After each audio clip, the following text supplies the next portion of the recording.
Le masque que nous avons le plaisir de vous présenter ici est probablement l'un des plus beaux spécimens qu'aient produit les chefferies ou royaumes de la région des Grassfields du nord-ouest du Cameroun.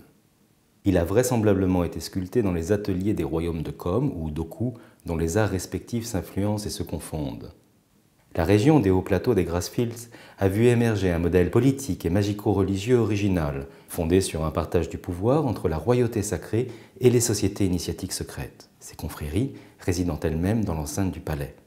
Les caractéristiques physionomiques de ce masque l'identifient au masque appelé Kam ou Akam, que porte le premier danseur des branches lignagères des sociétés secrètes.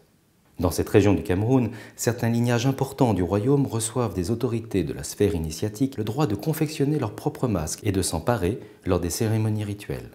Le masque Kam est le plus important et le premier de son groupe. C'est un masque qui danse et qui se produit lors de divers événements importants, séculaires ou religieux. Il est anthropomorphe et figure un père ou un aîné. Il est tout à fait exceptionnel de voir un masque Kam porter des excroissances annelées au niveau des bajoux. On n'en connaît qu'un seul autre exemplaire, publié dans l'ouvrage de référence de Pierre Arter sur les arts anciens du Cameroun. La symbolique exacte de ces appendices demeure dans l'ombre. Il faut noter que le masque Kam n'est pas un masque home, il ne possède pas de trou pour les yeux, il était porté à l'horizontale, sur la tête, à la manière d'une casquette.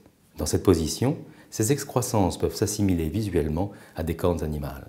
L'épaisse patine croûteuse qui le couvre témoigne des nombreuses commémorations auxquelles il a dû assister. Il nous est néanmoins parvenu en parfait état et a préservé pour notre plus grand plaisir l'intégrité de son joli volume et le galbe harmonieux de ses traits.